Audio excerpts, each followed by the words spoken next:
It is a beautiful, crisp autumn morning here in Cleveland, Ohio.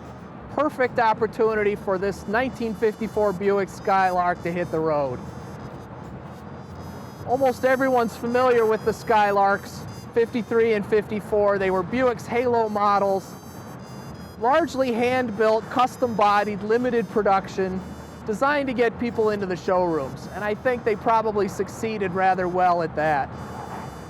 The 53 was designed to celebrate Buick's 50th anniversary and to have something to put on the show stand next to the old Fiesta and the Cadillac Eldorado.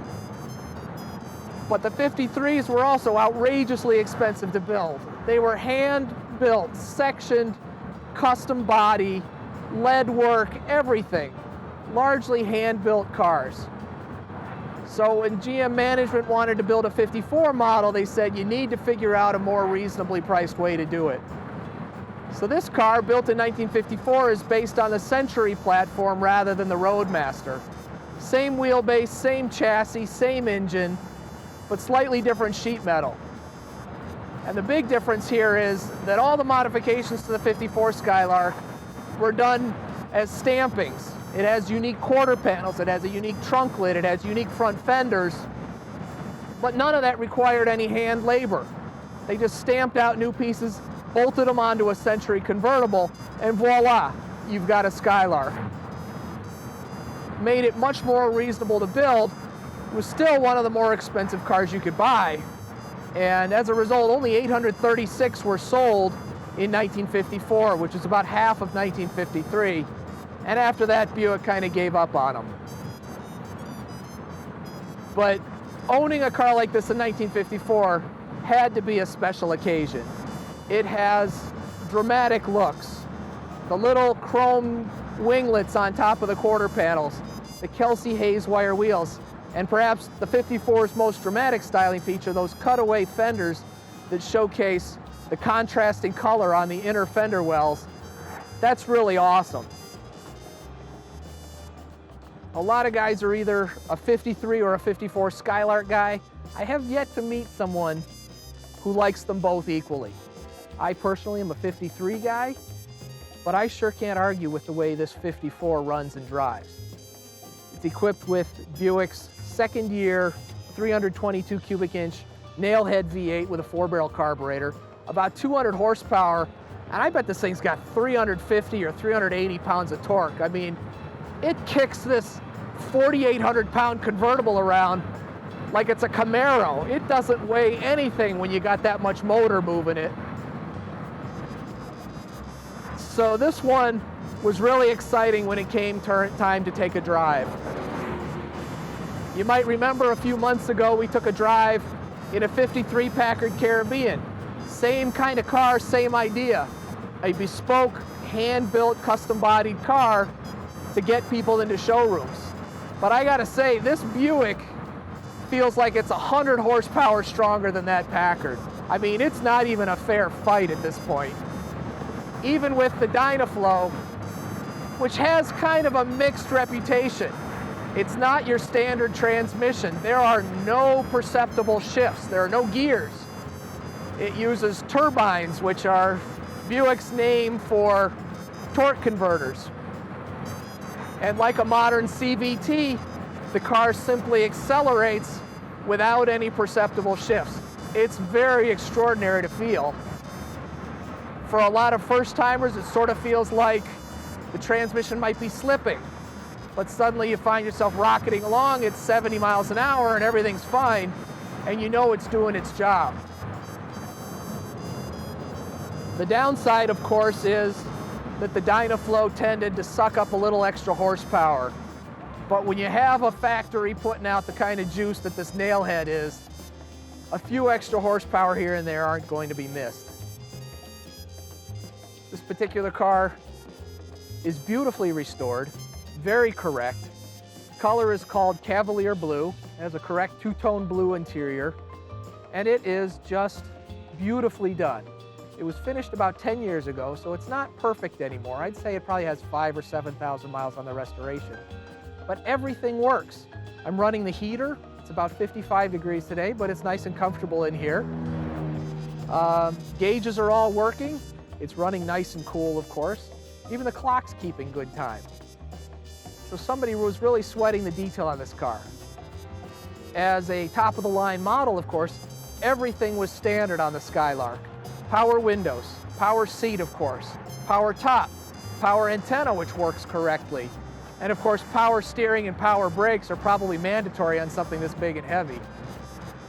But the car just drives superbly.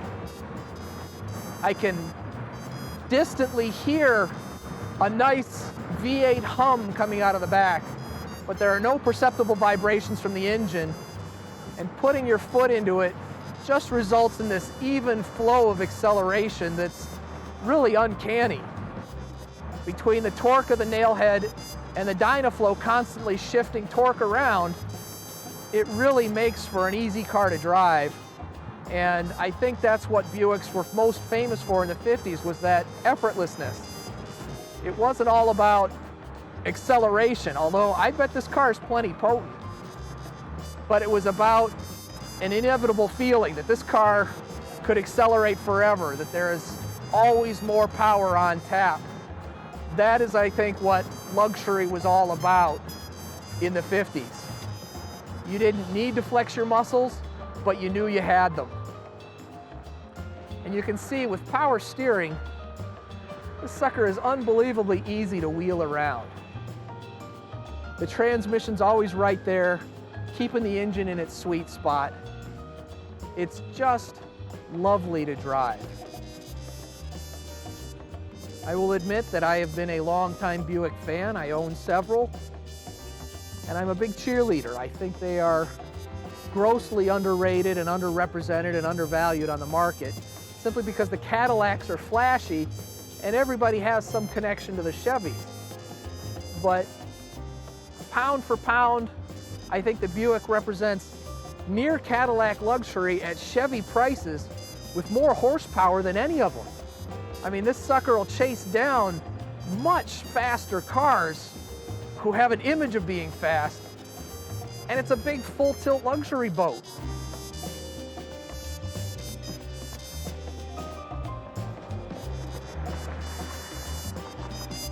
And I think if you're looking for something from the 50s, don't overlook the Buick, because you really get a lot of car for your money. They all have the Nailhead. Most of them have one of the larger Nailheads. The Specials had a smaller version, but you get a Century or a Roadmaster. You've got a big motor booting out big horsepower and torque numbers that make the cars feel very light on their feet. You've got big car ride and handling. It's incredibly poised, even on our rough roads up here. And I mean, you just maintain this car with just your fingertips. It takes zero effort to make this car drive right.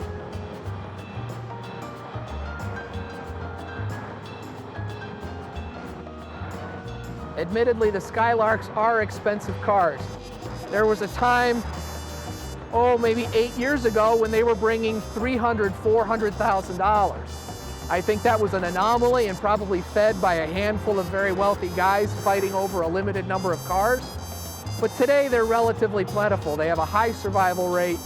And because of that feeding frenzy that was going on about 8 years ago, a lot of the cars like this one have very high quality restorations that you absolutely could not duplicate for the asking prices. I mean, on this car, which is about $120,000, there's $40,000 worth of chrome. There's $20,000 worth of interior. There's $20,000 worth of paint. All of a sudden, restoring a car doesn't make any sense. And buying a finished car like this, it's all sorted out and dialed in, is the smart thing to do. I like this one a lot because it's wearing Cavalier blue, one of the less common colors. It's sophisticated and subtle. I'm not a big fan of, there are a lot of green ones, there are a lot of white ones, but this one stands out just by being a little bit unusual. The two-tone blue interior is a nice compliment. And when we go around the corner here, I'm going to lean on it a little bit. You can hear a little bit of engine noise, but you'll see that Dynaflow transmission is just going to be effortless.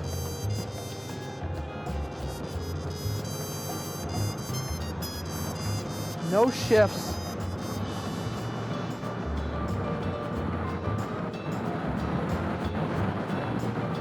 And there's 65 miles an hour with no effort at all. No vibrations. I can't feel any engine operation through the palms of my hand at all. It's just extraordinary. And there's plenty more on tap. I mean, 60 miles an hour, add a little throttle, and this big ragtop lunges forward. That was luxury in the 1950s. That is very impressive.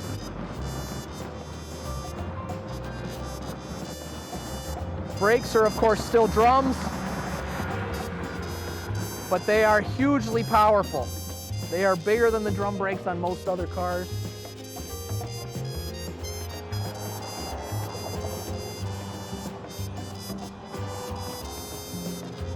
And so I think on a car like the Skylark, worrying about disc brake upgrades and that kind of nonsense is totally a non-issue. It stops, steers beautifully. Some of that's due to the radial tires, some of that's due to the quality of the restoration. But I also think the Buicks are extremely well-engineered cars. You have to remember, even in the 1950s, there was a little bit of platform sharing, but for the most part, each division built their own cars. They were not shared, they were not rebadged. So the Buicks have their own suspension, they have their own engines, their own transmissions, their own rear ends, and their own brakes. And that gives them a very distinctive personality. And the quality shines through on the Buicks in ways that I don't feel on a lot of other cars. This car feels very robust going over this rough pavement here. There are no squeaks and rattles except for my camera bouncing around over here. And it doesn't seem to be upset by any large bumps. It tracks very well.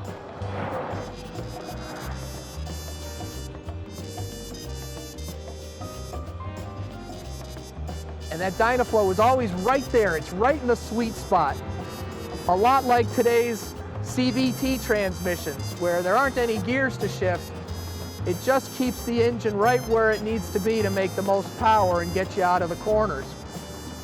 Of course, the downside is the lack of shifts, and I'll note that even modern CVTs today are programmed to have shifts so that the driver can feel them, because today's drivers expect to feel shifts. And again, don't feel strange when you're driving a Buick. That's operation as normal. It's so quiet, it's so smooth. The loudest thing I hear is a little bit of tire noise and the wind blowing around my camera mount here behind me. But the engine, the suspension, all very well controlled. Wind noise and comfort here in the cockpit are excellent. 1954 was the first year for this panoramic windshield, the wraparound windshield that GM brought out. And I have to admit, it really makes a big difference in terms of wind control and comfort inside the cockpit.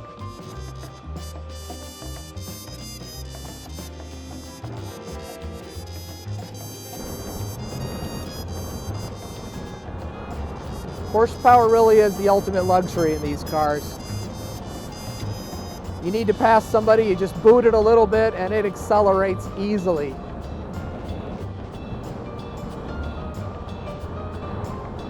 By 1954, Buick was still in the top 5 in terms of sales. They were moving a lot of cars. And I think a lot of that is that intangible quality that these cars bring.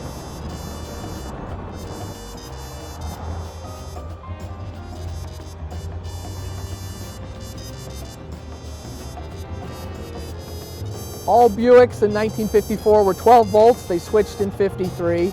So that gives you powerful headlights, easy starting, and lots of accessories. You know, all the power stuff wouldn't have really been possible on 6 volts. So that was the beginning of the revolution. But this is, for all intents and purposes, a modern car. It behaves like a modern car. It starts easily, still using the Buick foot pedal starter.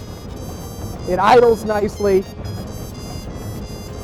and it'll keep up with modern traffic without any issues at all. It is just spectacular to drive. I'm still a 53 Skylark guy. The 53 is still my favorite to look at. But of the two that we have right now, this one drives superbly. Not that the red one's bad, but this one is just delightful. Somebody really was sweating the details.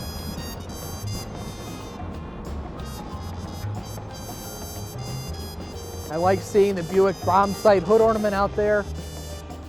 It's not quite the same as the 40s cars. The hood isn't quite as long. But it is cool to see it out there along with the fenders. It's a dramatic look. And I have to say, this big convertible certainly does attract a lot of attention. I can see a lot of thumbs up and waves coming from my other motorists here. Just a great car to drive.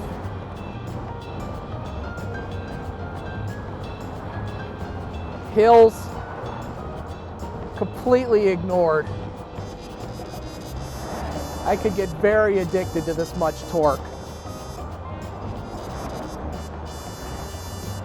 And you know, thinking about torque and the Nailhead and the Dynaflow, the thing to remember about the Dynaflow too is it has fewer moving parts. They don't wear out the way standard transmissions do. There are no bands and clutches in there. So that stuff tends to make the Dynaflows a lot more durable. So all these things, I think, should hopefully change your mind about Buicks. Don't be afraid of it because it's different. Embrace it because it really works extremely well. It's just a lovely car. And you don't have to buy a Skylark to get this level of luxury, although if you're looking for a Skylark and a high-end 50s convertible, you could scarcely do better than this. Thanks for riding along with us. We'll see you next time.